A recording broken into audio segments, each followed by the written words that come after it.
Oh, you see, I come talking to you in a matured way. You are raising voice. Mumbo. Mo wish we can record voice note wọn ní last time tí wọ́n pè mí because mi ò lè hide the fact pé wọ́n pè mí because mo fẹ́ kí ọ̀rọ̀ yìí kó ní ìyànjú. Ṣé understand? He reached out to me and he was even telling me pé pé wọ́n ṣe òun pé kàn lọ para òun àbí kíní kan ẹ̀mí tó bá máa wà láyé ló máa ń san kíní èmi tí a mọ̀ pé wọ́n ti ń sanwó yẹn dé ibi kankan. Mohammed, thank you. Subsequently nínú pé kẹ́ni yẹn sọ pé mọ́tò ń bàjẹ́ igbá kan àwo kan pé kó máa sẹ́ndì bíi 50,000 pé kí ni 50,000 kó ràn ní kíni and this thing is really giving. Another victim tó wà lórí Facebook ti sọ́nsìn wípé lẹ́yìn ìgbà tán arrest kíní burúkú olórí gbígbé olòṣì olórí burúkú àṣírí ó ti sanwó wọn after arresting him this year. Mo ti rí comment yẹn sin. Thank you so much ìyá mi Mohammed Tóyìn Aminat. Ó nìyẹn o olórí burúkú yẹn wá jáde Jésù lọ́nà òtítọ́ àti ìyè Jésù lọ́nà. Ṣé borúkọ Jésù lẹ lọ fi ja mùsùlùmí lólè? Ṣé borúkọ Jésù lẹ lọ fi scam mùsùlùmí? Kẹ́tẹ̀ wá fẹ́ tọ́ ẹni mùsùlùmí sọ́nà Jésù ẹ̀yin olórí burúkú àṣírí títí yóò mọ̀ tamọ́ tilẹ̀. Ṣé bẹ́ẹ̀ ṣe fẹ́ jèrè ọkàn mùsùlùmí fún Jésù lélẹ̀? Ẹ̀yin olòṣì olórí burúkú. +234 Afolabi Moruf +234 80 9290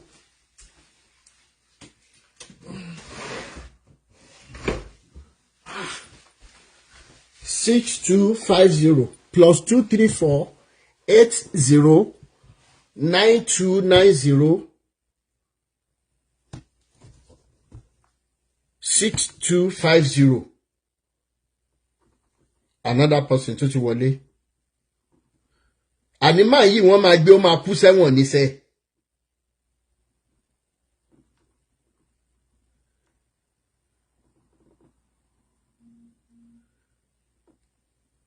Another victim tó ti ń send message sí mi.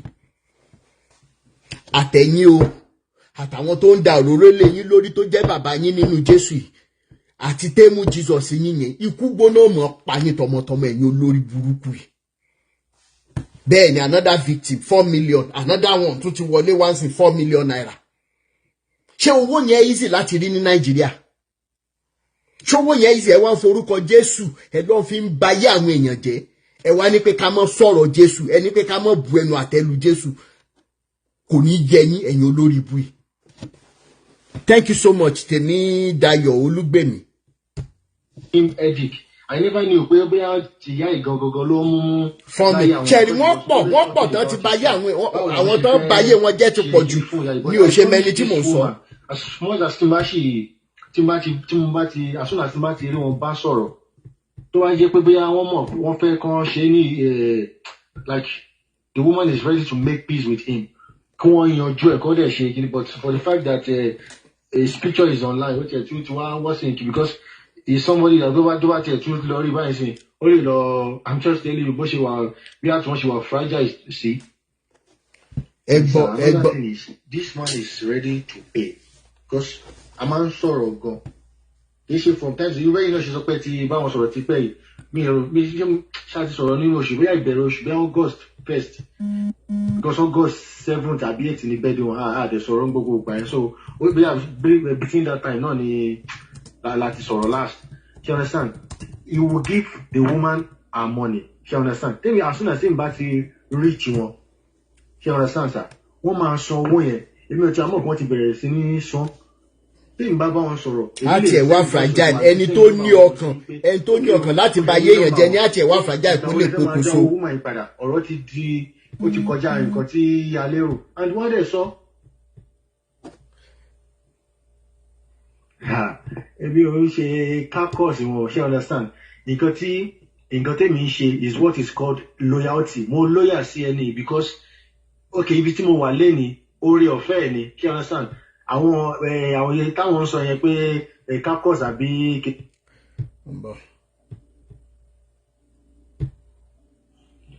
ẹ̀gbọ́n wọn kì í fárí.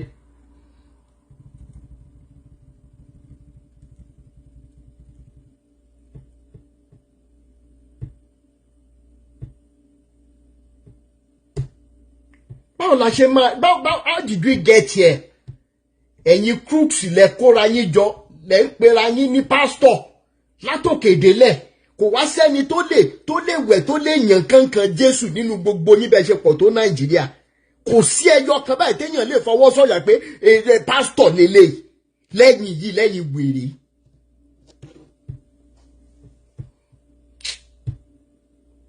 Hello sir. Wo bẹ́ẹ̀ mẹ́sẹ̀gì sí àwọn báńkì. Bẹ́ẹ̀ ni mo ti rí yẹn.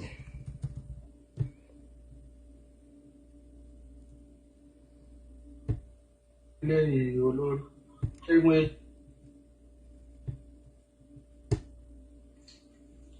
mo ti rí nǹkan tẹ̀sán. Because mo bá ẹni yìí sọ̀rọ̀ nsìn yìí pé okay báwo lẹ gbogbo excuse tó wá bá mi tó wá ń give nsìn ó sọ̀rọ̀ wá lọ́wájú ó sọ̀rọ̀ lọ́sẹ̀ ó ní ẹni yìí tó lọ àti gbé fọ́tò ẹ̀ síta ó lè lọ pokùnso àkùtùkù ẹ̀ lọ́nà ọ̀run ó nìyẹn sìn another person lórí Facebook nígbà táwọn arrest ló tó sanwó àwọn another person is in my inbox 4 million naira 4 million naira. Ó wá ló ní fragile àtẹni tó ló ní integrity ìwọ wà ní Dubai ó ní integrity kákọ́ọ̀sì yíyẹn gbogbo bíkíbi tẹ́ ẹ bá wà ẹ mọ̀ gbókù ọmọ sí ni ẹ̀yin olùlọ́ṣọ́ lórí burúkú yìí kó náà mọ̀ fòkù mọ̀ nígbà tí wọ́n bá gbójú ẹ̀ jáde àsùnwọ̀n sí á mọ̀ kó máa change WhatsApp number káàkiri èmi send messages láti August 16 kò respond.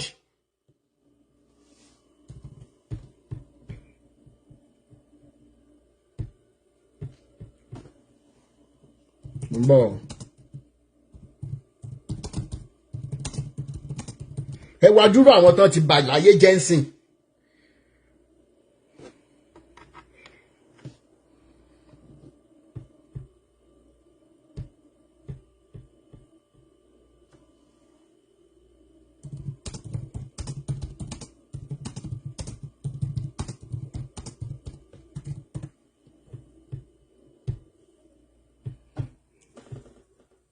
Àwọn victims pọ̀ lẹ̀ ẹ lè imagine.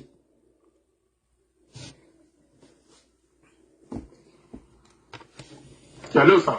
Hello sir. Hello. Hello. À ń gbọ́ yín. Iṣẹ́ ń gbọ́ mi sir. Bẹ́ẹ̀ ni sir. Ẹ kú iṣẹ́ Olúwa. Yes sir. Àdúpẹ́ gan sir. Yes sir. Ṣé rí máa olórí burúkú tí wọ́n ń pè ní Faso Olúsọjí yẹn sir. Bẹ́ẹ̀ ni sir. Ẹni àgbákò ni o. Ṣé rí ọ̀rọ̀ tí mo fẹ́ sọ lálẹ́ yìí kò yẹ kí n dá sí ètò yẹn kò yẹ kí n dá sí ọ̀dọ̀ pọ̀ sí mi náà. I was the first person to arrested him. That was is it this year or last year December? Okay. Yeah, that was around last year December or November. I arrested him. Okay. I wrote the president against him through the commissioner of police. Okay. Ekiti State. Okay. So I gave the man 8 million naira. So this was also I'm a banker, right? So okay. The man came to my office. So he just explained how the package was like. The way he talked that day, you'd be like, okay, oh, this man is a man of God. Kò sí nǹkan tí ò fi búra, kò sí nǹkan tí ò fi ṣépè tán pé èèyàn Ọlọ́run lòun. So àti pé àwọn ọ̀gá tó dẹ̀ tún introduce ẹ̀ sí wa, àwọn èèyàn tó introduce ẹ̀ sí wa náà jẹ́ èèyàn tó yẹ pé ní ó wà trustworthy, téèyàn ò lè doubt integrity wọn. So àwọn èèyàn náà pé àwọn èèyàn mọ orí èèyàn tó jẹ́ owó mọ orí èèyàn tó jẹ́ ẹ understand. Ó jẹ́ mi. But nígbà tọ́rọ̀ ẹ̀ wá di wàhálà tán làwọn gan wá rí gbèsè pé kí ló dé máa yí dẹ́ pé rẹ̀ lẹ́yìn Ọlọ́run. So èmi sáà arrest ẹ̀ ń gbà ẹ̀ sá torí owó yẹn náà èmi náà I collected the money from somewhere. Bẹ́ẹ̀ni. Tó wá sí wàhálà yẹn pọ̀ 6 months ló fún mi èmi àti family mi Canada process ní báwa sí ń gbà ẹ̀. So after 6 months I was like, kí ló ń ṣẹlẹ̀? 6 months I was gone. What is really going on? We went to Lagos to do biometrics through Canada stuff. Gbogbo àwọn ẹ̀yà arúmọjẹ ni. Arúmọjẹ. Ṣé ń gbọ́ mi sir? À ń gbọ́ yín dáadáa bàbá mi. Okay. So on the long run, wà tó sáà yá, a lọ fún biometric. After biometric, what next to do is to go for medical test. Bẹ́ẹ̀ni. After 6 months, we didn't see anything. After 8 months, okay, Oga, see Obale, Taba, the continue process. Can you return the money? And Exactly. the agreement we made before I gave him the money is that after 6 months, taking it about it possible, the money will be refunded. But all the expenses, don't matter in key or the application here, oh my yo, that's our agreement. This is fine. Okay. Other so where be oh my yo 25% of that money, 15% there. No my yo, and the remaining balance will be refunded. See, application you about to boss it. Okay, after 6 months, 7 months, 8 months, so we can I have like 2 or 3 people. So to that king, so to that king, only in your corner, tell me now introduce Sima here. Benny. The man collected 8 million naira from my hand. 8 million naira. But in back, see, doju e fun tori mo arrest like he spent more than 2 or 3 days. Because we can release it. Benny. Gbogbo moto meji to n lo ngba yen, I ordered those officers to collect the motor from me. Wọ́n gba mọ́tò lọ́wọ́ ẹ̀. Ilé ẹ̀ a lọ sí ilé ẹ̀ ńgbà yẹn. Pé okay, you have 3 bedroom. Gbogbo owó tó ń gbà lọ́wọ́ àwọn èèyàn yìí ṣé gbogbo nǹkan tó fi ṣe lélẹ̀. What is really going on? Bí tó ti mọ̀ pé this particular man is a fraudster, not a pastor. He's a fraudster. Kò kì í ṣe pastor. But gbogbo àwọn program tó máa ń ṣe adámọ́lẹ́kùn máa lọ àwọn sọ́jí àwọn nǹkan ẹ̀ náà ló fi mú àwọn èèyàn mọ́lẹ̀. Táwọn èèyàn fi mọ̀ pé this man is not a pastor. He's a fraudster. But nígbà tí ọwọ́ àwọn ọlọ́pàá tí ìyá dójú ẹ̀ dáadáa ló rẹ̀sẹ̀ wá jẹ́wọ́ pé òun ti gbá àwọn èèyàn tó ti pọ̀, owó tó ń ti gbà lọ́wọ́ àwọn èèyàn tó ti pọ̀. Ṣé understand? Bẹ́ẹ̀ni. Pé so owó tó máa ti wá gbà lọ́wọ́ àwọn new victim ló fi ń settle àwọn old victim. Ṣé understand? Owó tó bá ti gbà, hello sir. À ń gbọ́ yín bàbá mi. So owó tó bá ti gbà lọ́wọ́ àwọn old victim àbí new victim tó yẹ bá ti anybody tó ń disturb ẹ̀ tó ló ń fẹ́ fọlọ́pàá gbé àfọwọ́fẹ́ tálísì méje tí ò bá ti fẹ́ káàsìrí yóò tètè tú àwa tó ń wá new client á gbowó lọ́wọ́ ẹnìyẹn á lọ fi settle ẹnìyẹn. So the man has collected a lot of millions, like a lot of millions tó ti gbà lọ́wọ́ àwọn èèyàn. Bẹ́ẹ̀ kó tó so problem tó wá wà bẹ́ẹ̀ ni pé I don't know. But say because totally pay me gan arrest, totally pay mo rí mú. I have to like in dọ́gbọ́n mo tan ìkan lára àwọn ọ̀rẹ́ mi ó sọ pé òun náà fẹ́ ṣe UK. Bẹ́ẹ̀ni. Owó dẹ̀ ti wà lọ́wọ́ because ó ti ń sáká gbogbo wa yẹn kò sí bá ṣe fẹ́ rí mú. So ó wá ní okay fine. Gbà ó ní ẹni yẹn fẹ́ wá mo wá ní kọ́ni sọ pé ó máa wá lọ́la. Bó ní ká ti wá meet ibi àná ti fẹ́ meet bó dẹ̀ ti àwọn ọlọ́pàá yẹn náà ti wà station síbẹ̀. So immediately tó débẹ̀ báyìí tí bọ̀bọ̀ yẹn débẹ̀ tó ti ẹ̀ ti ń bẹ̀rẹ̀ passport bọ̀bọ̀ yẹn gan ó sì ń bẹ̀rẹ̀ pé kó mú 8 million naira náà wá ó sì ń bẹ̀rẹ̀ pé ok iye báyìí ni ó máa ṣe bá ọlọ́pàá ṣe dé tán arrest nìyẹn èyí tá a fi rí mú tí mo fi rí arrest nìyẹn tí mo fi gba owó ti tèmi lọ́wọ́ ẹ̀ I collected my money from him tí torí mi ò fún láyè jẹ́ pé ìgbésí ayé nira mo ń gbà ẹ̀ àwọn ọlọ́pàá ẹ̀ they did the work professionally. Ẹ jọ̀ọ́ àwọn ọlọ́pàá yẹn ẹ jẹ́ tẹ́ ẹ bá mind ẹ jẹ́ á dúpẹ́ lọ́wọ́ wọn fún iṣẹ́ takuntakun tí wọ́n ṣe. Ẹ jẹ́ á dúpẹ́ lọ́wọ́ wọn. SIB tó wà ní state command tó wà ní Adó Èkìtì ni wọ́n ṣiṣẹ́ takuntakun. State command Adó Èkìtì. Mr. Adébáyọ̀ ni ẹni tó wà ní ìsájú kéèsì yẹn tó wà ní kéèsì yẹn. Okay. So the man really like he work professionally. Ẹ ṣé. Ó bá mi gba gbogbo owó mi pátápátá lọ́wọ́ ẹ̀. Ẹ ṣé. But reason tó jẹ́ kí n wá pè lálẹ́ ni pé ìkan lára èèyàn tèmi náà wá introduce iṣẹ́ ní beginning. Bẹ́ẹ̀ni. Owó ẹni yẹn yìí á mú máa ẹ̀ lọ́wọ́ sí is 5 million naira. 5 million. Up till now àwọn orí máa yẹ reach.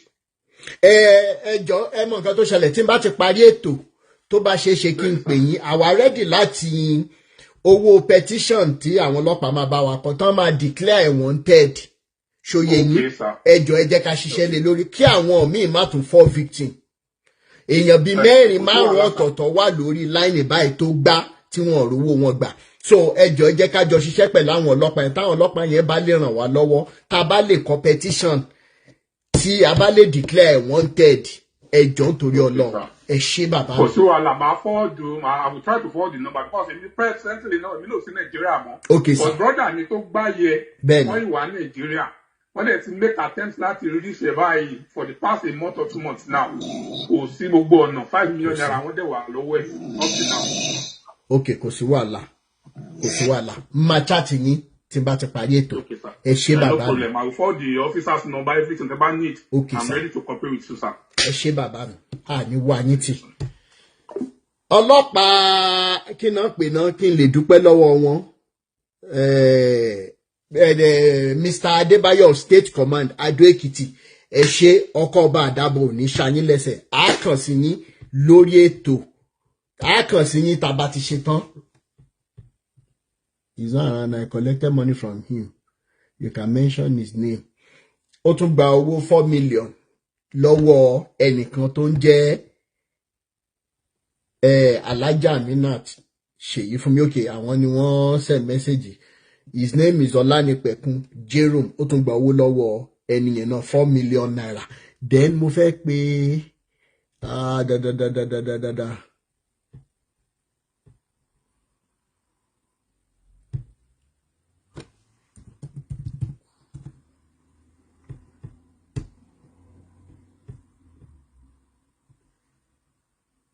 Number.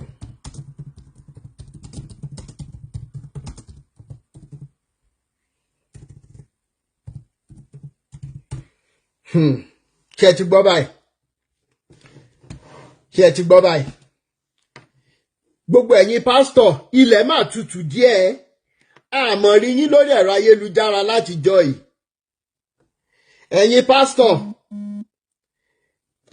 pásítọ̀ àmọ́ rí yín lórí ẹ̀rọ ayélujára. Ayẹ́ni gíga. Alpha. Níjọ́ náà lọ́hùn olórí burúkú àṣìírí yín sọ wípé ṣé kò sọ ọlọ́pàá ńlẹ̀ ní ẹ lọ fọ ọlọ́pàá gbé ẹ lọ fọ àtúwá tiẹ̀ tí wá ṣe débi pé ọlọ́pàá ti wá bá wa dá sísìn. Mélòó nínú gbogbo ẹ̀yin pastors yìí lẹ sọ fún Olúwa lọ pé gbà tọ́rọ̀ dẹ̀ ti dọ́rọ̀ ọlọ́pàá báyìí ẹ jọ̀ọ́ nítorí Ọlọ́run ẹ jọ̀ọ́ ẹ bá wa provide whereabout Ìyábọ̀ pẹ̀lú àwọn ọmọ. Ṣó lórí burúkú yín ṣé ẹ sọ̀rọ̀ gbogbo ọ̀rọ̀ tí Olúwa lọ́wọ́ ń sọ mọ́ Samuel ibo lẹ́wà gbogbo ọ̀rọ̀ tó Olúwa lọ́wọ́ ń sọ lẹ́yìn ìgbà tí ọlọ́pàá ti ní kó wá sọ tẹnu ẹ̀ lẹ́tà tó yẹ kó provide kò provide ẹ̀ ṣé ẹ mọ̀ pé lórí burúkú ẹ̀yin pastors yìí ẹ̀ sọ nǹkan kan ṣá ṣé ẹ mọ̀ pé ẹ̀ sọ nǹkan kan bẹ́ẹ̀ ṣe wá dákẹ́ rọ́rọ̀ yìí làwọn ọmọ yóò mọ̀ sùn tí wọ́n ní jí mọ́ kó tó di pé ẹ̀yin fúnra yín gan jáde láyé ní fọnáfọ̀ṣù ẹ̀yin olòṣì olórí burúkú yìí Olúwa lọ́wọ́ jáde ẹ wá ń sọ ó sọ pé ẹ̀gbọ́n Ìyábọ̀ ń ṣiṣẹ́ lọ́dọ̀ òun fún ìyá Ìjẹ̀ṣà lówó ṣó lórí burúkú ni ẹni òun fún ìyá Ìjẹ̀ṣà lówó ṣé èmi ni mo fẹ́ ọmọ lọ́dọ̀ ìyá Ìjẹ̀ṣà àwa tá à ń ṣe boyfriend girlfriend gan amọye tá à ń fáwọn even gan àwọn family girlfriend wa tán wà pa and everything owó tá a fi ń ra èso lọ fún wọn gan ju 30,000 lọ níwò lòṣì olórí burúkú yìí ṣé mọ̀ pé ẹ̀yin pásítọ̀ sọ kankan ẹ jáde láti bí oṣù méjì sẹ́yìn ẹ jáde bí èrùn ẹ ń sọ̀rọ̀ ẹ kó bloggers jáde yìí tó ń kéwì kìtì ẹ ló pe rẹ̀ náà mo sọ fún ẹ pé wọn ò ní gbóhùn ẹ mọ́ èmi ló fẹ́ fi skyrocket èmi ló fẹ́ fi ní lókìkí nígbà tó ò lọ́pọlọ lórí mo dẹ̀ sọ fún ẹ pé wọn ò ní gbúrú ẹ mọ́ láyé eléyìí tó pe rẹ̀ ní atáyéṣe náà mo sọ fún ẹ pé èyí tó da nínú ayé ẹ ló ti lò yẹn onírọ́ ni àdàbí tó bá jẹ́ wípé mo fẹ́ gba nǹkan kan tàbí pé bóyá mo fẹ́ báyàn lórúkọ jẹ́ lóyà kù tí ò bá ti jẹ́ bẹ̀ gbogbo yín pátá tẹ́ ẹ lọ́wọ́ síbẹ̀ ṣe fẹ́ da ojú wa láìrú pé kí Ìyábọ̀ mọ́ jáde pẹ̀lú àwọn ọmọ ẹ̀ ìrandíran yín ò ní nísinmi ìrandíran yín kò ní nísinmi láàárọ̀ lọ́sàn-án lálẹ́ ẹ mọ̀ kan wàhálà lójú oorun ẹ̀ ní nísinmi ó wá jáde ó wá sọ wípé àwọn kan ló ń tì wọ́n lẹ́yìn ṣé bí wọ́n ní wípé èèyàn láṣọ ṣé bọ́mọ Yorùbá lolú alọ́ ara àwọn tó gbé jáde tán lo Adámimógo FM fún láti gbé jáde ẹgbọ́n tó ń jáde bẹ̀ tó bá jẹ́ pé wọ́n ní ẹ̀mí Ọlọ́run ní Adámimógo tí ì ṣe pé torí owó náà ṣe gbé Adámimógo FM sílẹ̀ irú wèrè yìí àjáde kí ni ìyàtọ̀ lá bíṣọ̀ẹ̀sì gbọ́ gbúdọ̀ gbérù wèrè jáde bcs wọn ò gbúdọ̀ gbé jáde Ọ̀ṣun rédíò Ọ̀ṣun tẹlifíṣàn wọn ò gbúdọ̀ gbérù wèrè jáde wọn ò gbúdọ̀ gbé jáde ẹ lọ ń gbéyàn jáde láì verify in tó dúró fún ẹ̀dẹ̀lẹ́lẹ́mí Ọlọ́run ẹ̀mí Ọlọ́run yìnyín afẹ́ rí afẹ́ test ẹ̀ torí wípé ẹ̀yin olùsí lẹ́lọ́lẹ́bọ̀ lẹ́ni pé Bible ní ká test your spirit àti wá test spirit bá àti rí fruit spirit ẹ̀yin olè abániláyé jẹ́ aláyébàjẹ́ yìí orúkọ yín ò ní látúnṣe tẹ́ fi jáde láyé ẹ̀yin olóṣù olórí burúkú yìí. Bàbá wa wí táyọ̀ ẹ̀ mọ̀ ní Jésù Jésù Jésù. Ṣé bẹ́ẹ̀ ti dákẹ́ báyìí? Àwọn victims tẹ́ forúkọ Jésù báyé wọn jẹ́ báyìí. Àwa tá a jọ́ mi èṣù làwa ń help wọn sìn láti sọ̀rọ̀ sókè. Ẹ rí páyé yín ti bàjẹ́ yín àti tẹ́mú Jesus yín. Ẹ rí pé tí yín ti ta. Ó yẹ kẹ́ ẹ daṣọ bojú. Ṣó yẹ kẹ́ ẹ ṣe máa ṣe sáfíìsì láwọn bíi kófùsì tẹ́ pè ní chọ́ọ̀chì mi. Ṣó yẹ kẹ́ ẹ ṣe máa ṣe sáfíìsì. Mo béèrè ní àìlójútì àti jẹkújẹ àti ayé òṣì tẹ́ wá. Àtàyé òṣì tẹ́ wá òun ló jẹ́ kẹ́ ẹ ṣì lè mọ ṣe program. Ẹ wo ohun tẹ́ ẹ ti fi orúkọ jẹ́ ẹ ti fi orúkọ Jésù ẹ ti fi fún àwọn èèyàn lárùn kí ìbànújẹ́ ayérayé. Ẹlòmíì ò lè jáde sọ̀rọ̀ náà. Ẹlòmíì ò lè jáde sọ̀n tó ń ṣe tẹ́ ẹ ti forúkọ Jésù ṣe fún. Ṣé tẹni tí wọ́n ti pa sáyé lórúkọ Jésù yẹn náà fi bá sùn ní pásọ̀ tó mọ̀ pé òun ní HIV ló fi bá ọmọ ọlọ́mọ sùn tó dẹ̀ mọ̀ pé òun lè HIV. Ṣé bórúkọ Jésù yẹn náà ni? Ẹ̀yin olóṣù olórí burúkú aláyébàjẹ́ ẹ mọ̀ fọ́ ẹ mọ̀ nìṣó arúgbó kò ní dáwọ́ ogun dúró fún yín. Ẹ gbómi ìjàkà náà fẹ́ bá yín fọwọ́ bá. Ẹ̀yin olóṣù aláyébàjẹ́.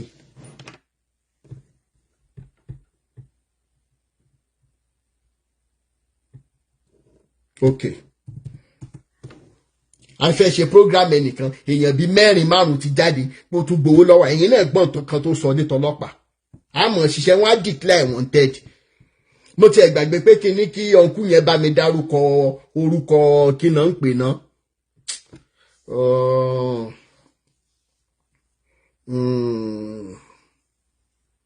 Ó pè mí sórí bí.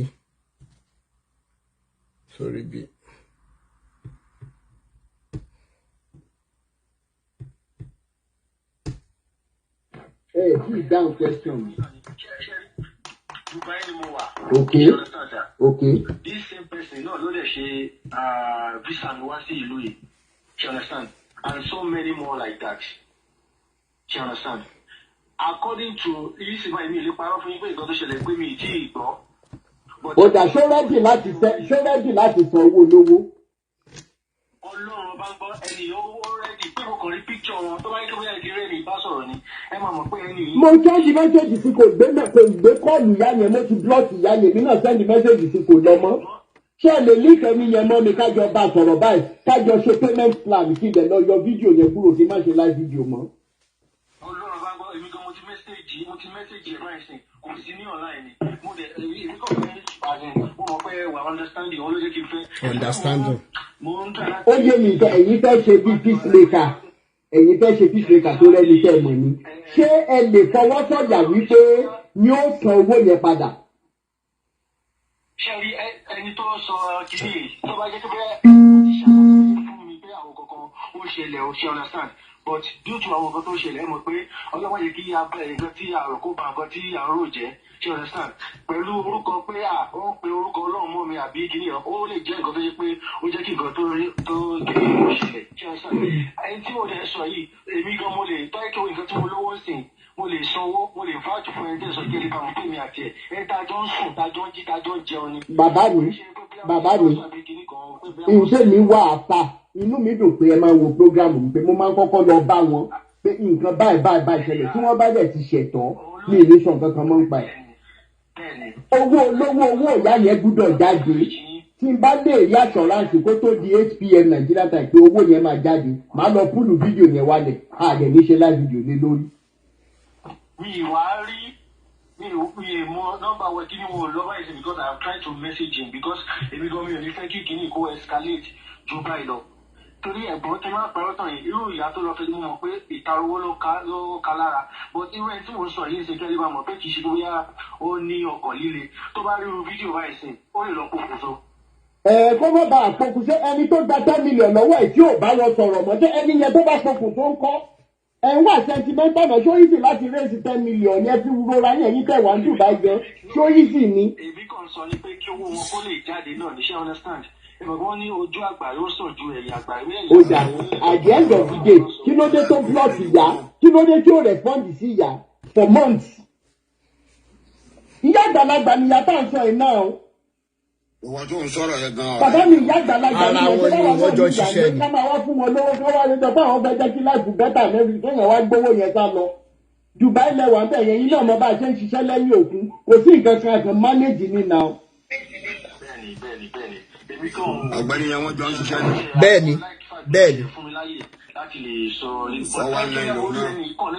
ẹ mọ nǹkan tó ṣẹlẹ̀ ẹ drop call ẹ mọ try àwọn tẹ́ ẹ bá mọ̀ mọ́ sí ìṣẹ́fẹ́ ti mọ̀ láti fi ọyẹ ẹ sọ fún un pé Awúkòkó fẹ́ bá a sọ̀rọ̀ kájọ ṣe conference call kọ́rọ̀ dẹ̀ yọjú síbẹ̀ gbogbo àwọn tẹ́ ẹ bá mọ̀ mọ́ ẹni ẹ pè wọ́n pé ó wà important kó tan fóònù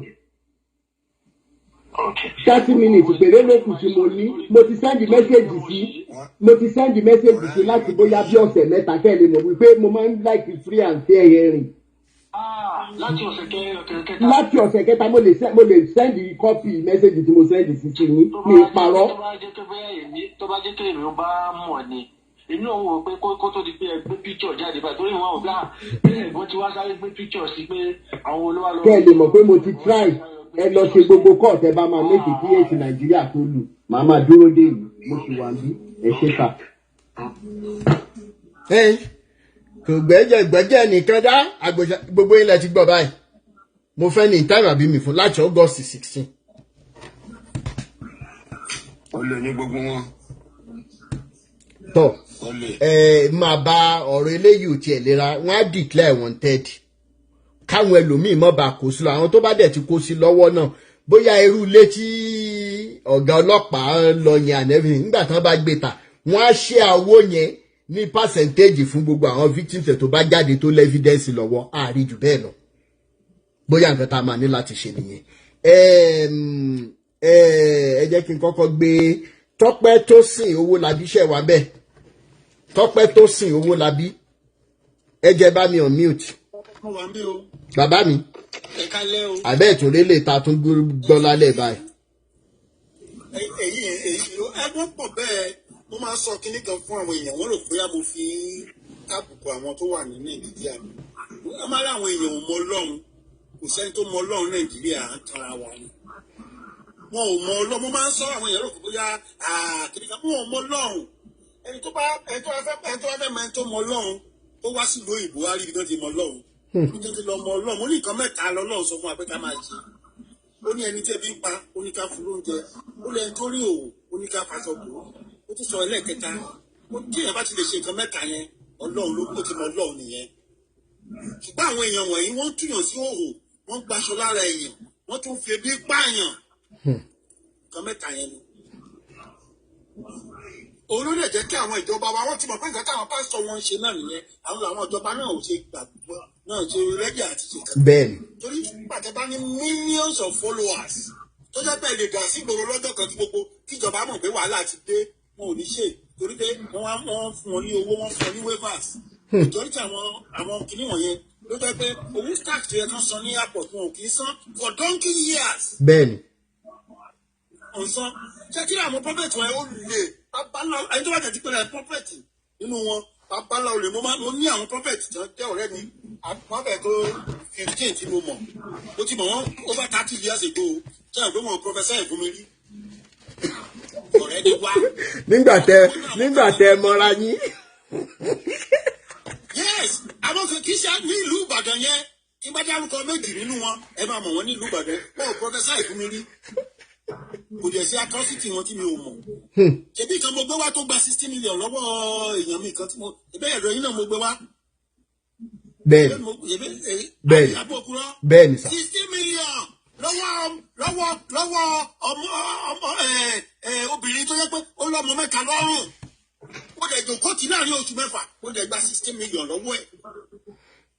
mi ò rí mọ́ lórí TikTok nísìn mo rò pé ó ti mọ̀ pé wàhálà àti ìdààmú. wàhálà máa dé bá ẹni tí wọ́n fún mi ní kọ́ńtàkì ẹ̀ nílọrin bàbá mi ẹni yẹn bízì ni bẹ́ẹ̀ ni èyí ni Monday títí ọ̀la màá tún sẹ́ndì mẹ́sẹ̀gì sẹ́ni ẹ̀ á máa ṣiṣẹ́ lé lórí.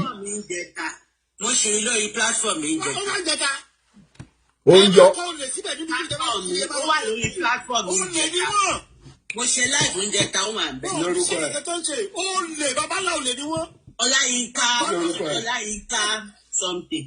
Ọláyínká King kí n yọ láyé nǹkan kínní kan a máa gbé jáde again.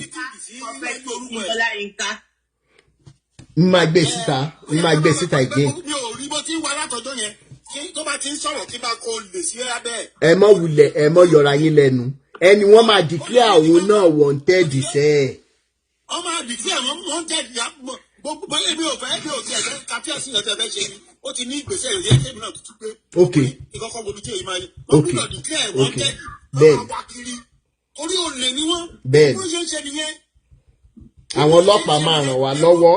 ẹ wo ìṣe àti ní gbogbo àwọn tó wá ń pè ní on behalf wọn yẹn gáàjì ní gbogbo wọn o. bẹ́ẹ̀ni immediately tí mo post fídíò yìí lẹ́ni yìí wá bá mi pé integrity man of integrity ní wèrè tó ń fẹ́ yín lẹ́yìn mi integrity. wọ́n mọ̀ bá ṣe gáàjì wọn ni wọ́n jọ ń ṣe ni wọ́n jọ ń ṣe ni tíìmù kan náà ni wọ́n. wọ́n lè ti mọ̀mọ́ ṣe máa wọ́n ti mọ̀mọ́ ṣe ń ṣe ìkàwọ́ tíìmù kan náà ni wọ́n. wọ́n ti mọ ẹni tó bá. wọ́n ti mọ iye percentage tán máa fi pín bẹ́ẹ̀ni.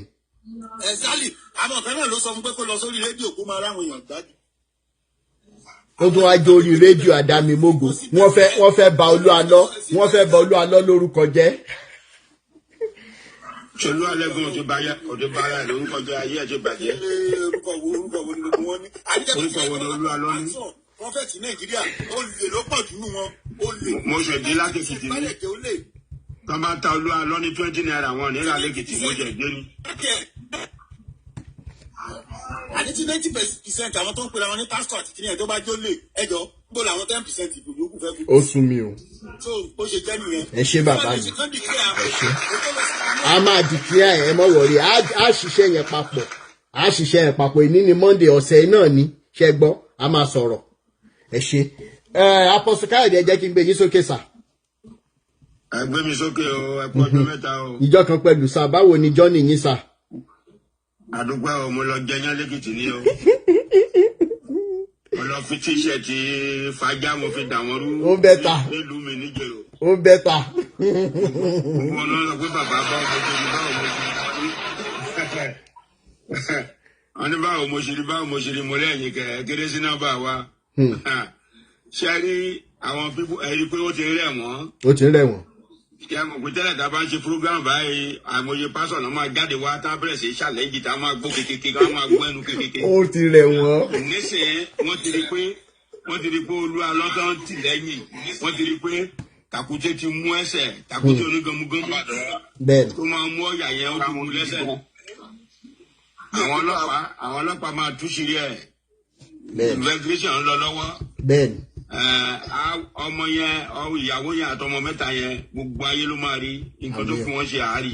bẹ́ẹ̀ni kókó wọn jáde lábẹ́ torí mo rò pé ọ̀rọ̀ gbúdọ̀ lé tó báyìí tó bá béèrè lọ́wọ́ ajá tí ó lè sọ̀rọ̀ pé ìyàwó àtọmọ mẹ́ta dà ó yẹ kájá kó gbó díẹ̀díẹ̀ ó gbó. bẹ́ẹ̀ni. ká máa sọ pé òdìdí ọmọ ènìyàn. wọ́n wá ń wíru òbírù. ọmọkùnrin mẹ́ta pẹ̀lú ìyàwó kan tó dẹ̀ ń béèrè lọ́wọ́ ẹ̀ látọjọ́ ẹ̀ tó di ọ̀ràn. tó wáyé pé ọwọ́ ẹ̀ mọ́ àdé àwa ṣí ẹnu sí makrofóònù àmọ́ lóhùn gbàdúrà fáwọn wèrè kan àwọn wèrè tán forí gbé pè tán ló gbàdúrà náà gbà. ṣe bẹ́ẹ̀ gbọ́ púrógíráàmù tí máa kàn ṣe tó lóhùn mọ́ láti ìgbà tó ṣe bẹ̀rẹ̀ pé ọba ìlú ẹ̀ pẹ̀lú àwọn tán mu rìn ṣe bẹ́ẹ̀ gbọ́rọ̀ tí máa yẹn sọ. àwa Èkìtì a kì í búra wa láṣìírí rọ ọ̀rọ̀ tí bàbá àgbàlagbà yẹn sọ mo dìmú láti gbà yẹn ni. tó ní ṣe ló lo ìyàwó ẹ̀ ni tó o bá lo ìyàwó ẹ̀ kí ló dé tó o gbéyàwó síta kó kọ́mọ síta látọjọ́ ẹ̀ tí gbogbo ayé dẹ̀ ń béèrè. àwa tiẹ̀ ń sọ wípé Olúalọ́ ò tiẹ̀ lo ìyàwó ẹ̀ ṣùgbọ́n ẹ̀mí Ọlọ́run sọ wípé kó wọn pamọ́ torí ogun ayé ó dáa ogun ayé tó fẹ́ pa wọ́n báyìí a fẹ́ mọ̀ tó bá kó wọn jáde àwọn ọ̀yá pẹ̀lú àwọn ẹbí fẹ́ bá wọn sọ̀rọ̀ ló bá tán àwọn ò bá já nǹkankan ló fi wọ́n ṣe nǹkankan kó wọn jáde ni àwọn fámìlì fẹ́ bá wọn sọ̀rọ̀ ó tán. ìyàwó àtọmọ ẹ̀ ní ogun Boko Haram wá kiri kókó wọn síta àwa Nàìjíríà dìfẹ́ǹdì ogun yẹn. bẹ́ẹ̀ni àríkì bẹ́ẹ̀ lọ ẹ ṣé bàbá mi. bẹ́ẹ̀ni afẹ́fẹ́ ti fẹ́ àti rí fúru adìẹ ẹ ṣé bàbá mi. bẹ́ẹ̀ni. ṣé ìjà rẹ̀ kú iṣẹ́ kò sí nǹkan tó máa ṣẹlẹ̀ sí ẹ. ẹ ṣé bàbá mi. yes sir. Abíọ́lá Kejì ṣe wà ń bẹ̀. gbogbo ẹ̀yin tẹ́ bá fẹ́ bá wa dá sétò lórí YouTube lórí Instagram lórí Facebook Facebook, sorry, WhatsApp number tẹ́ máa bá wa send the message sí tá máa pè yín wọlé is +234 8092906250. Abiola Keji ṣe wà ńbẹ̀. Abiola Keji. Oda, Princess Adebola ṣe wà ńbẹ̀. Ẹ bá wa on mute. Princess Adebola. Princess Adebola. Ẹ bá wa on mute. Princess Adebola. Ẹ jẹ́ má bá wa power tap, ó dà pé wọ́n flag wa. Question and answer ṣe wà ńbẹ̀. Ẹ kálẹ́ sà o. Ẹ mọ̀ kálẹ́ bàbá mi. Sà family nǹkan sà. Àlàáfíà ni bàbá mi. Kò ṣe náà Èdùmàrè á máa wà pẹ̀lú yín o. Àṣẹ Èdùmàrè. Ṣé rí nǹkan kan tí mo kàn fẹ́ sọ lórí pásọ̀ tó ń gba owó láti travel lọ́wọ́ àwọn èèyàn yìí ni pé contract thank God ẹnìkan sọ pé àwọn ọmọ ilé ẹ̀ ní táìmù táwọn arrest ẹ̀. Bẹ́ẹ̀ni. Kán lọ lẹ pósítà mọ́ ilé ẹ̀ pé wanted kó tó di pé àwọn ọlọ́pàá gan á claim ẹ̀ wanted. Okay. Ṣé rí àwọn Èkìtì àgbà nonsense. Àjàjà ṣé tó bá fẹ́ tètè mú gan àdúgbò tó wà yẹn kán lọ ṣe bánà kán lọ lẹ̀ mọ́ ẹnu géètì ẹ̀ pé olè ni ó dùpọ̀ àwọn èèyàn níye báyìí níye báyìí. Nta máa ṣe náà nìyẹn. Á nà wú ẹ̀. Àwọn èèyàn máa sọ ibi tó wà tó bẹ́ẹ̀ kó wà ní within Èkìtì. Bẹ́ẹ̀ni. Wọ́n máa sọ ibi tó wà. Bẹ́ẹ̀ni. Number 2. Kọ́ndẹ̀ lọ sí Adámimógo at least tí màá fẹ́ advertise nǹkan lórí rédíò wọ́n máa investigate nǹkan tẹ́ni ṣe investigation wọ́n máa ṣe practice lórí nǹkan tẹ́ni wọ́n á dọ̀ kán lọ sí Adámimógo kán lọ kọ lẹ́tà láàárọ̀ report letter fún wọn pé ẹni yìí ó ti wá scam àwọn èèyàn báyìí through radio station wọn so tí Adámimógo bá gbé ìgbésẹ̀ tó tọ́ wọ́n á kọ lẹ́tà sí àwọn radio association of Nigeria. Bẹ́ẹ̀ni. Wọ́n á lè gbégbèsè lórí Adámimógo fún rẹ̀ because òun ló ń promote àwọn scammers. Bẹ́ẹ̀ni nǹkan tó máa ṣẹlẹ̀ nìyẹn wọ́n á revoke license o. Ẹ ṣe. Because máa yìí ó ìdá kó ti travel or kó sì wà Nàìjíríà kó kàn máa response anybody but kó má worry àbá share picture ẹ̀. Bẹ́ẹ̀ni ó simple. Ẹ ṣe bàbá mi. Máa share picture sáwọn Èkìtì àwọn èèyàn mi tó wà lẹ́kìtì. Wọ́n á lè ráyè máa share títí tájọ ka àwọn èèyàn ẹ̀ níbẹ̀. Bẹ́ẹ̀ni. Wọ́n á lè mọ̀ pé yes òun ti expose. Tó ti tán. Ẹ ṣe. Táwọn èèyàn náà dẹ̀ kọ̀ gbọ́n kò ń ṣe orúkọ yẹn pásọ àwọn èèyàn ló fúnra wọn.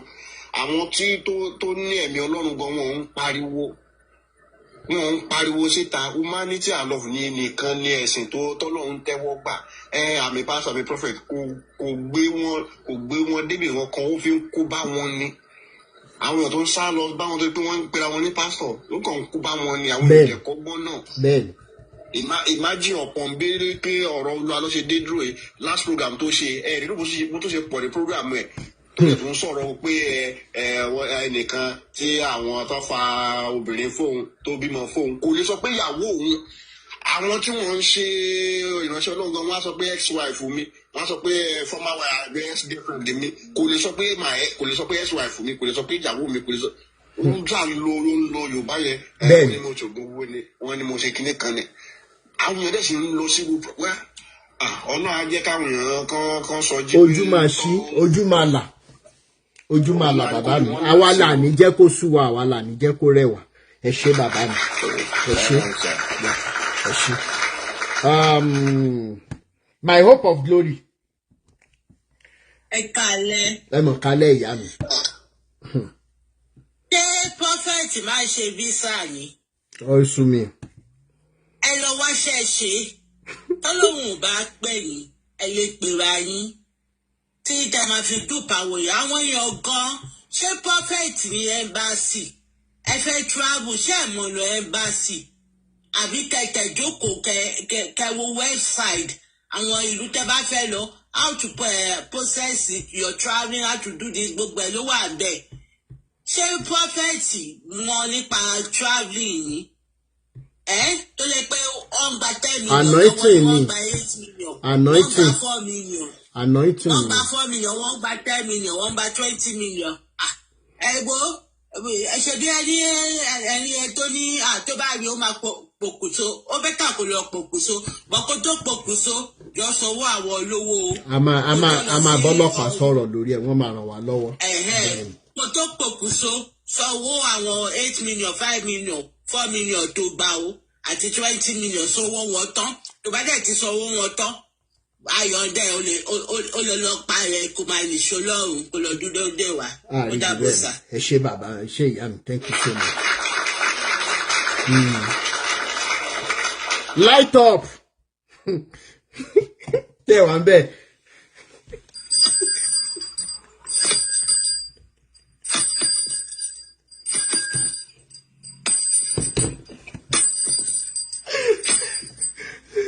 lórí gùnmẹ́rin àgbáyé lẹ fẹ́ lù sí. He don cast. Ṣé sẹ́yìn ara Nàìjíríà ẹ̀ mobile phones? Ṣé lórí yín ò pè ní? Ṣáàbà yín sọ ètè tí yín ẹ̀kọ́ etí dídì sí wọn ẹ̀ tí ì gbà yín. Àwa ọmọ èṣù àwa ń bí àwa la máa bá yín settle matter yẹn. Ṣùgbọ́n ọmọ Antichrist làwa. Èmi ti reject Jésù yín náà. Jésù tẹ́mu ní mi ò lè wá máa fi nígbà tí Yéṣu wà ń bẹ ogun lákàyè ọ̀ṣìmọ̀lẹ̀ Yemọja gbogbo àwọn yẹn wà ń bẹ tí màmá kíyìn fún tí màmá ṣe ránkà dédé fún ni màá máa lọ gbé Jésù tẹ́mu àti Bible story book tó kọ fún yín ìgbà tí ẹ ya wèrè ta ti ń sọ fún yín ẹ̀yin ló ń kówó kan níbi tí Nàìjíríà lè ti ń sìn ẹ̀ ń kó owó kan fún pásítọ̀. And for the past 2-3 years, tó bá tẹ̀ kọ́ sọ fún mi pé you are a pastor, red flag ní lọ́dọ̀ mi. Bó sọ kí àjọ wa ń ta kí n rí pé 4 o'clock ló lù kí kágbó mi máa sọ 4 o'clock kó sọ pé ẹ káàsán madam.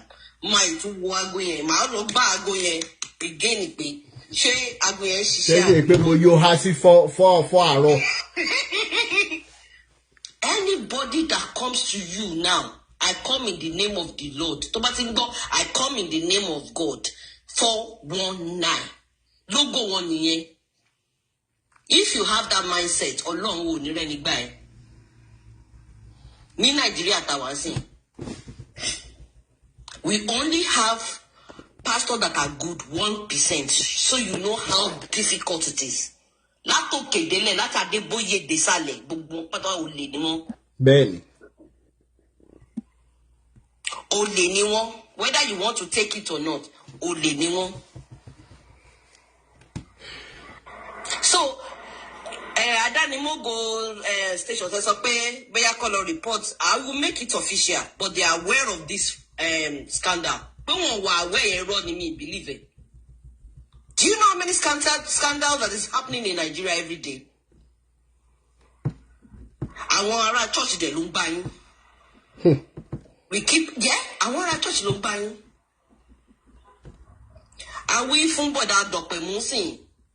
Ó lọ sọ fáwọn ará church yẹn sìn. Ó gbé microphone. Ó máa explain taya. Ó máa kéku ni bó ṣe wà yẹn. Òun sọ pé òun gbèjà ọmọ ọ̀la. Ọmọ ọ̀la tó ń gbèjà ẹ̀ sóò fún lówó oúnjẹ lánàá. Wèrè. Àwọn kan dẹ̀ wà lẹ́yìn. Wọ́n dún síbẹ̀ wọ́n gbọ́ nǹkan tí dọ̀pẹ̀ mú sọ. Olúwa ló ní mú sọ o. Àwọn ọmọ tó rí lá for the past ẹjọ́ olórí yí àwọn ọmọ ẹgbẹ̀yìn ó dẹ̀ ń lọ káàkiri lọ ń gbàdúrà fọmọ lọ́mọ ìgbà yẹn kọ́ ló yẹ kẹ́yìn ti sá pé wèrè lẹ́ ń tẹ̀lé wọn náà tó máa dáṣọ fún ní tara ẹ̀ lákọ́kọ́ máa wò.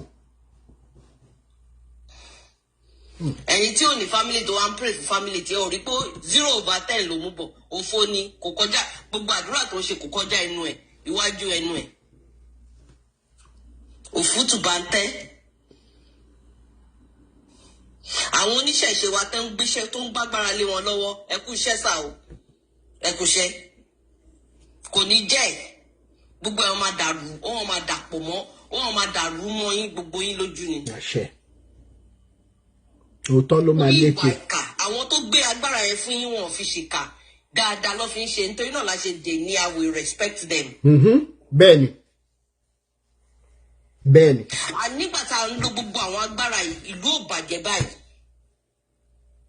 Ìlú rójú ó ráyè because there are boundaries there are fears, you know the consequences, everybody's accountable for their action.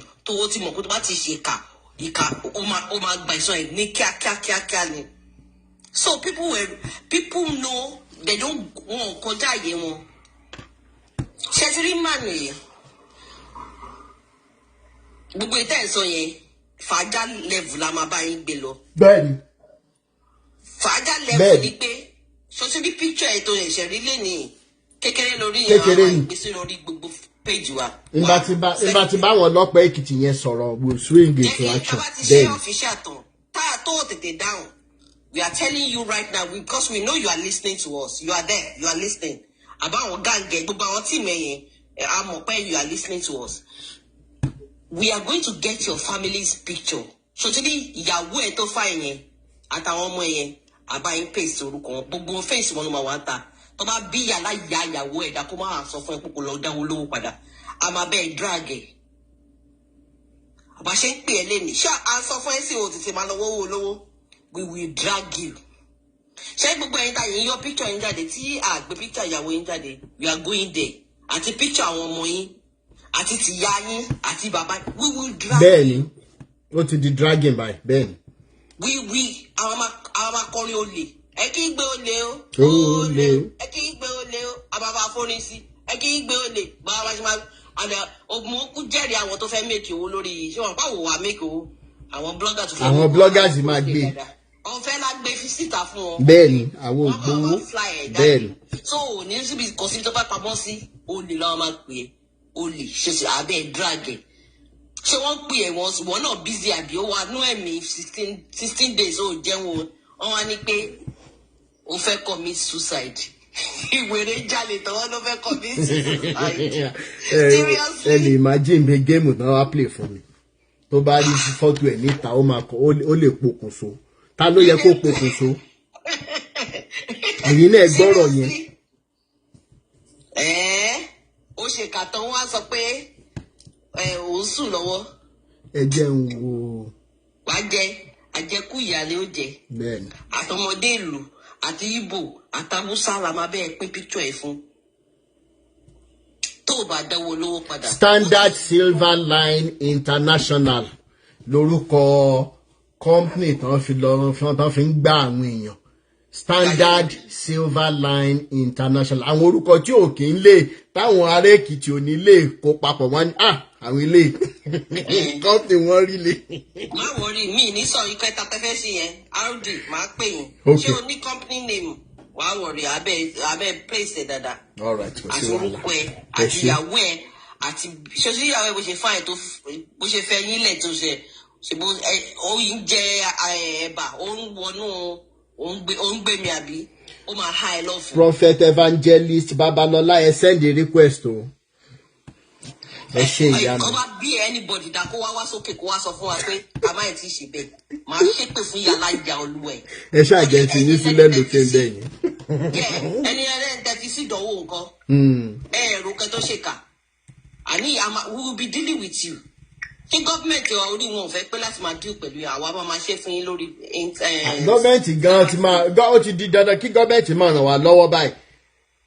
Ṣé gbogbo petition tán láwọn fẹ́ lọ kọ ẹ lọ lónìí pé ẹ fẹ́ lọ competition against the RDF. Kó tó di pé ẹ débẹ̀ another victim tún ti jáde. Ṣé àwọn ẹ rò pé bóyá gbogbo ọlọ́pàá Nàìjíríà náà ló ya wèrè ní ọlọ́pọlọ ni. So àwọn náà ní family. A dúpẹ́ lọ́wọ́ àwọn policemen that are doing their diligence. We really appreciate them, and we will continue to do it. Kò sí Kamari àwọn kan tó jẹ, and we know some people will start changing. You know, some of the police they will be working with us. Ben. They will be working with us. Orí òtítọ́ la dúró lé. All right? And we're going to deal with you. We will get more people. We're going to officially deal with you. When we do that, so you dragging here at my chef where you can call me whatever you like. I genuinely Timba la jemi oni simbi. I don't like uruko yen. Yala yami aje mo. Yeah. I'm a deal pẹ̀lú ẹ. Wadi uruko alabaya yaja. Whatever chef Prof Evangelist Babalọlá ẹ send the request nísàlẹ̀. Ẹ máa bẹ́tò lọ. Máa fi yín lẹ́nu kí n bí báyẹn sọ. ẹ bá mi send request. Ẹ fi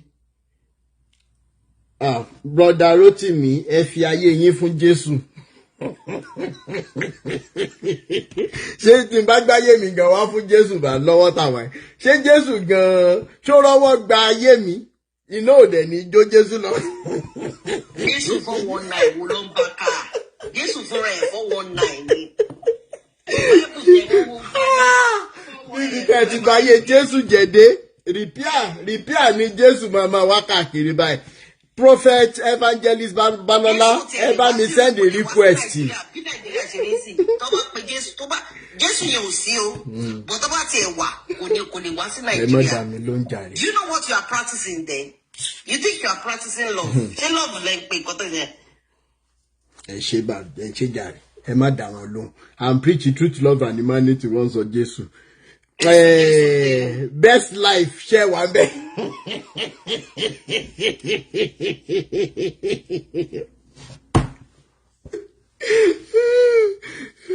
Best life. Oh yes, I on mute.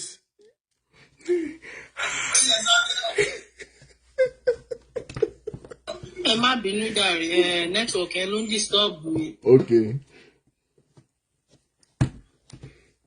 Network ẹ jẹ́ mọ́ bá wa power tap ẹ mọ́ wò wá. Ó dà pé kan tún sọ̀rọ̀ lábẹ́lẹ̀ ẹ reduce the volume títí sàlẹ̀ yẹn.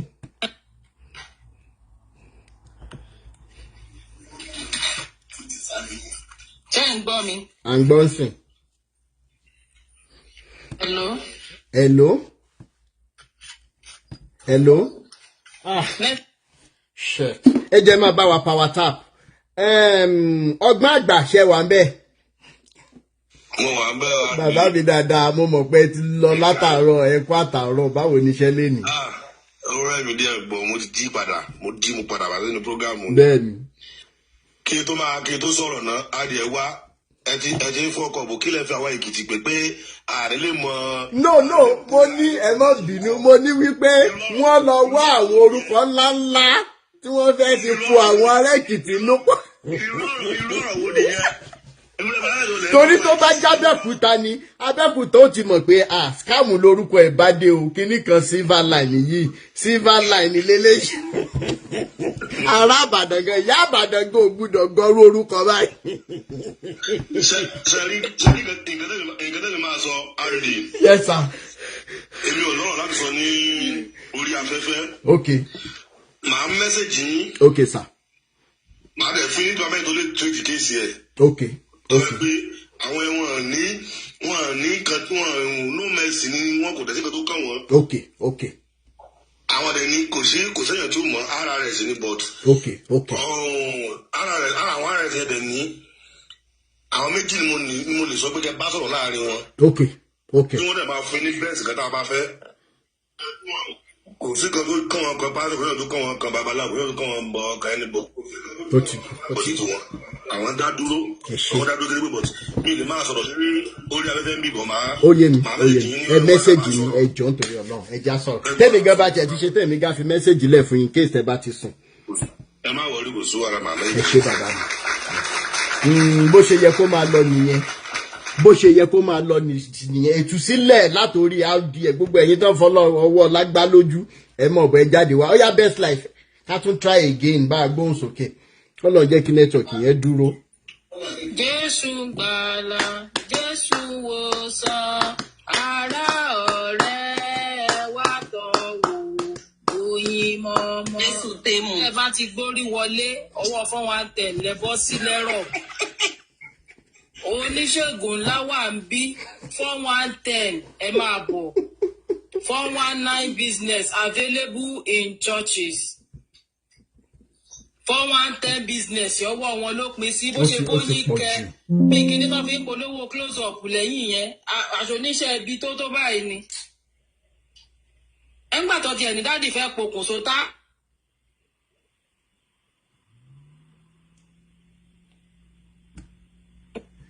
Next. Adọ́wọ́ wọn ṣe gbèsè tán jẹ́. Ó sú wa. ṣé ń gbọ́ mi ṣá. nígbà tí Jésù bá ní kí wọ́n wá ṣe full time job tí wọn ò dẹ̀ gbowó. ẹ ní sùúrù àwọn tó ń fi kọ̀ọ̀rọ̀ kan àwọn tó kọ́kọ́ ń gbà yẹn kí ló ń fún àwọn owó yẹn ṣe tó fi jẹ́ pé tẹlòmíì ló máa gbà fi dí kan. Eléyìí ti gúdù gan kọ́sọ́mà dáadáa ni o. Ọlọ́run ló mọ ọdún tó ti ń ṣe irú eléyìí ẹ mọ kó tó ti ẹ bí mi lójú wípé ṣe ráwọn rédíò stations yẹn mo ráwọn rédíò stations yẹn Ọlọ́run dáríjì mi torí ẹ̀mí ṣe kí fẹ́ gbọ́ programs wọn mọ́ because ẹ lè gbọ́ wọn náà tún tèsí báyìí wọ́n máa polówó ṣọ́ọ̀ṣì látàárọ̀ ṣùgbọ́n ni. àwọn pípù yìí gan ojú lásán kọ́ náà fi wá ń bá yín sọ̀rọ̀ bẹ́ẹ̀ ni. àkáǹtì nọ́mbà báwọn ọmọ máa pè é ìṣẹ́jú ni kí ló dé ṣọ́ọ̀ṣì kò ṣe é wá sí láì mú wọn náírà dání kí ló ṣẹlẹ̀ prógrámù ìbínú ni mo fi parí rédíò láàárọ̀ yìí nígbà tó yẹ pé prógrámù ní ọ̀kan prógrámù ọ̀kan prógrámù 40 days kìíní kan 50 days kìíní kan kí ló dé àwọn òkè nísìnyí ogun òye ìjáyé wọn ni ṣógun òjà wọn tán rí arógun ọ̀hún ló ń jà wọn náà lójọ́ bóyí kẹ lẹ́yìn yín bẹ́yìn tó ń gbá àwọn èèyàn tó ń farun wájú pọ̀ mọ́ tí pàkọ́ tó ń jẹ gbèsè káàkiri wọ́n wá ní dádì fẹ́ pokùnso tádé ẹ kó kú gan bí èsè dádì ẹ bọ́ ní ilé kan wà lọ́rùn tó ti pèsè lẹ̀ fún wọn. ọmọ ìkéré lélẹ́yìí ọmọ ìkéré lélẹ́yìí. pẹ̀lú gbogbo gbèsè tó jẹ kó gbọ̀rún lọ kó lọ jókòó ti wúrà àti fàdákà tó wà nílé bàbá àyè tí bàbá ẹ̀ ti pèsè lẹ́sìbẹ̀ tó ń lọ ó pokùnso ta ló jí lọ́wọ́ kó má pokùnso. ọ̀pọ̀ ibùgbé ló wà níbẹ̀ bẹ́ẹ̀ ni ó sú wa o ó sú wa o ó sú wa o orúkọ Jésù náà fi ń rí àwọn èèyàn tẹ̀ báyìí orúkọ Jésù náà fi ń tẹ àwọn èèyàn rí báyìí. Àdùfẹ́ Adé Rachel, thank you so much. Ìyá mi Bumarin 54 ẹ bá ń gbóhùn sókè kọ́lọ̀ jẹ́ kí network lẹ́mọ̀ bá wa power tap ẹjọ́ nítorí Ọlọ́run. Lè bàbá mi lókè ọ̀run. Égbè ọ̀pọ̀ ìlú gbé ló wà níbẹ̀. Wà níbẹ̀ àwọn lè wà níbẹ̀ wọ́n kọ́ nígbà tó tiẹ̀ ti di wípé Jésù mo lè lọ sọ́run látòrí igi ó yẹ kẹ́ ẹ ti mọ̀ pé Jésù yẹn ló padà wáyé ló wà. Wọ́n lè wà níbẹ̀ wọ́n ń kọ́ mímọ́ olè aleluya. Ẹjọ́ ṣé lè tó ẹ̀ka alẹ́ bàbá mi. Ẹ̀ka alẹ́. Mo kí yín mo kí gbogbo ilé o. Bàyá mi. Mo fẹ́ kọ́kọ́ sọ nǹkan náà. Ṣé àwọn aráàlú òyìnbó tẹ máa ń gbé wọlé ṣáájú àwa Nàìjíríà yìí? Ṣé ẹ̀ páwọn máa ń láìkì ọ̀rọ̀ gan? Àsìkò àti sùn wà làwá wà yìí. Ẹ má bínú jàre, ẹ má bínú. Tá a ti dúró. Ẹ má bínú. Ṣùgbọ́n torí pa anífẹ̀ẹ́ yín anífẹ̀ẹ́ program yẹn kò lè sún wa kò dẹ̀ lè rẹ̀ wa. Àjọ jàjàyè náà ni ẹ ṣe ẹ má bínú. Ṣé ẹ ti rí light up? Tọ́wá ní kán máa sọ lọ bá àwọn ò ní dúró. Wọn ò ní dúró. Ẹ ṣe ẹkúṣẹ́. Ẹjọ́ ṣé pásítọ̀ tó fẹ́ pokùnso lórí ẹ̀rìn bí ẹni tó fi close up. Òun náà lẹ́rìí lẹ́yìn. Jẹ́ wọ́n gbúdọ̀ fúru eyín gan polówó close up kan tà. Á di iṣẹ́ mọ̀ pé gbogbo àwọn pásítọ̀ ṣe ọ̀kan ń lo àfọ̀ṣẹ. Kì í ṣojú lásán sẹ̀ bẹ́ẹ̀ ni. Nítorí pé mi ò lè ṣiṣẹ́ 4 million 8 million nítorí pé mo fẹ́ lọ sílùú òyìnbó kí n wá kó lẹ̀. Ṣé tí máa fi 8 million ṣe business níbi tí máa mọ tí mò ń ṣe 4 million ṣé èèyàn ní rere bẹ́ẹ̀. Gẹ̀nàdì ẹ̀ tún ṣe nǹkan ṣe ráwọ̀ Èkìtì ẹ má ta sí wa rárá torí pa gbọ́n akàwé.